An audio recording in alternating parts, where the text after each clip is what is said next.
The Detroit Lions have received some unexpected good news, and I'm going to actually give you like 4 unexpected good news. We've all been through the trade deadline. We'll save that for the end. I will give you my thoughts on Zadarius Smith and what he does for this team at the back end of this video. But before we do that, I have some unexpected good news, players that we are getting back. Some expected, some unexpected, and we're going to talk about those right now. So first thing I want to share, Dan Campbell's, I'm not going to talk about Zadarius Smith here for a second, but he did say that he believes Josh Paschal will be good to go this week. And we found out more about what was actually going on with him. This is very interesting. I said in a video just a couple days ago, I'm hoping that it's nothing cancerous. Like, what does this look like? Dan Campbell said it's not long-term.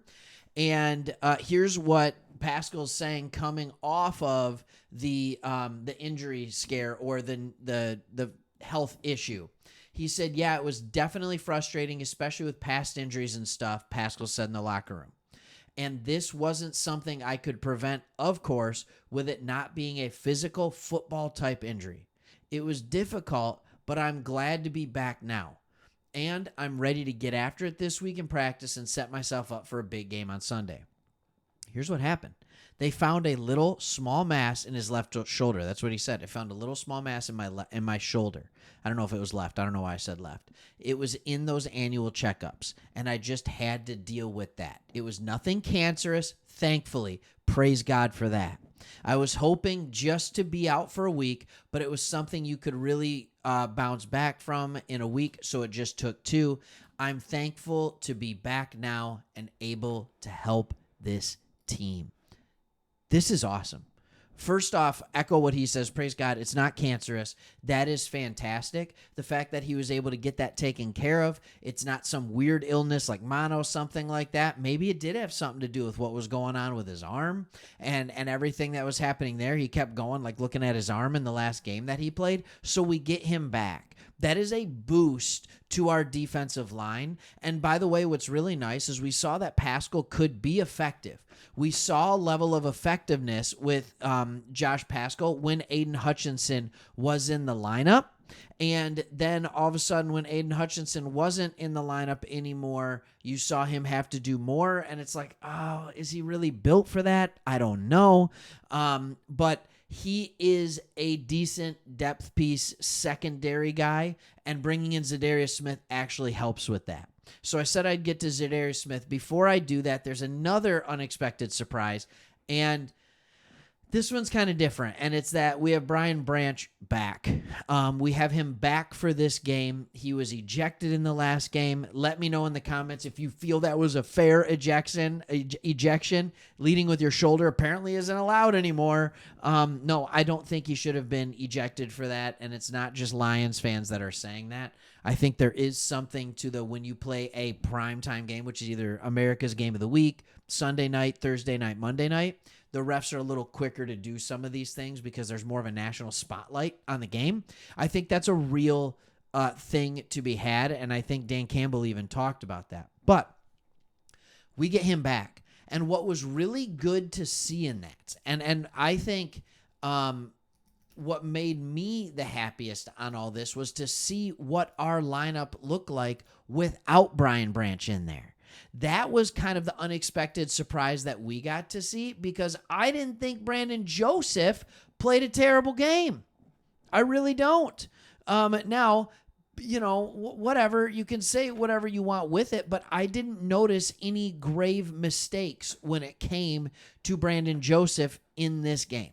You let me know what you think. He didn't grade out very well PFF-wise, but I didn't think that he had any blown missed coverages, missed assignments.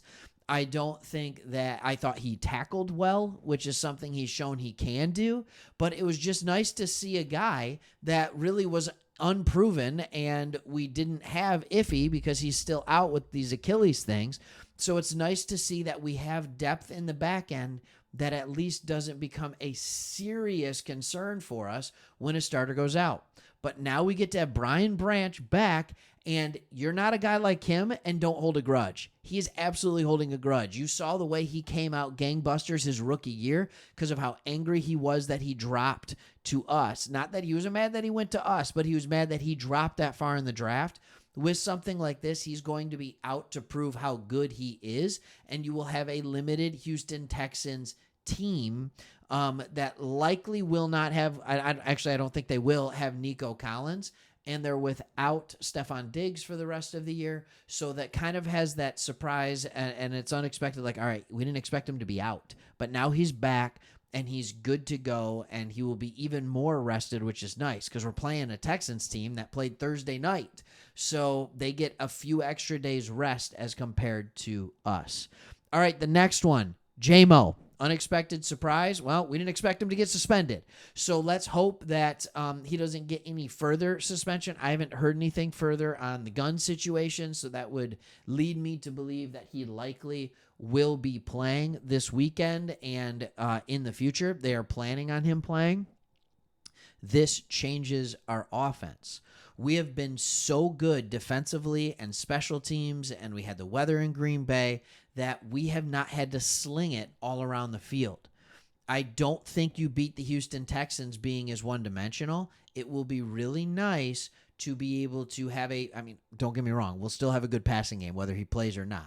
But to be able to have the threat to take the top off, to have those safeties needing to sit deeper, especially on his side, that will help with the running yards average. Because last game we ran the ball well still, but the average was way down, partially because of the weather and because of how you couldn't throw it as deep. But he helps, again, take the top off of that defense. So we need to look at something, and we've talked about this 100 times before. It opens up everything else. It opens up things underneath for Amon-Ra, for Laporta, which then opens up things even further underneath for Gibbs and Montgomery. It's really good, and it is a high-quality thing that ends up happening for us when J-Mo is in. All right, now I do want to give my thoughts on the Zadarius Smith trade, and one of the things I love doing is being a cap guru. Spotrac came out with a really good article talking about Zadarius Smith, and actually they talked about every player. They talked about every player that was in a trade at the deadline. And what we can see in this is the cap hit for him. So we got him this year at age 32, and the cap hit is $600,000. We have him next year for $5.4 million. He at age 33 that will be an absolute bargain for him next year. At $5.4 million if he stays healthy.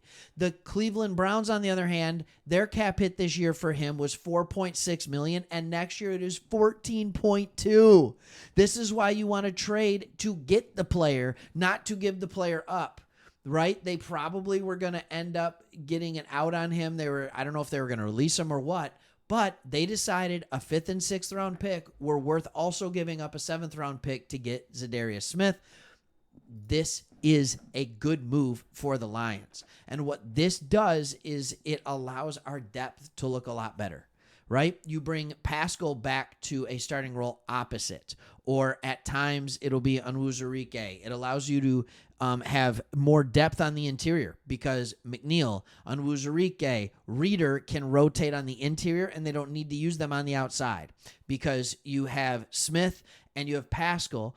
And then you can allow guys like Isaiah Thomas and Muhammad be depth pieces, which is where they really should be. Honestly, they shouldn't even be the first person off the bench, but I think we've seen enough by these guys that it's like, okay, there's something that could be done. Like, they're not going to be terrible. They're not going to get a ton, but our defense can still be functional with them. So I will also say this about Zadarius Smith, and I don't want to mince words here.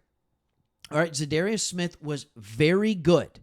He was very good in 2023. He was very good in 2022. He was very good in 2020. He was immaculate in 2019.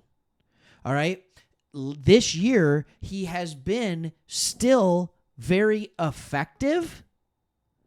on a team that is going downhill very quickly. They're 2-7, and he's been in trade rumors for the last month. And he's still playing good football. He's still getting pressures. I want to explain something to you. In the game against Baltimore 2 weeks ago, when his name was all over the trade block, he got 9 pressures on Lamar Jackson. 9. The game before that in Cincinnati with Joe Burrow, he got 5 pressures. He got 3 pressures against the Chargers. I don't think our team got 9 pressures 2 weeks ago. So he is going to be good. And here's the other thing that I think I need to make clear. His 2 highest sack total seasons, depending on where you look at it, according to PFF, were 2019 and 2020. He had 18 and 14 sacks. That was when he was the best player on the defensive line. So people are going to say, oh, well, it's not as good because he's not playing across from Myles Garrett. Okay, well, playing across from Myles Garrett, he had 6 sacks last year, and he's had 5 this year. All right, 5 this year is great. He'd lead all the rest of our team. All right, in sacks, we don't have anybody with over 2.5 currently. So to have him there and then to have him available to us at $5.4 million next year. By the way, he's 32, and he just turned that in September. So he will be just turning 33, really right around week 1 next year. So it's not like he's this old 32. He's a young 32. Love the move. Love the move. Inexpensive for a man of his talent. If we want to keep him next year, doesn't break the bank. All right. Thanks for watching. See you on the next one.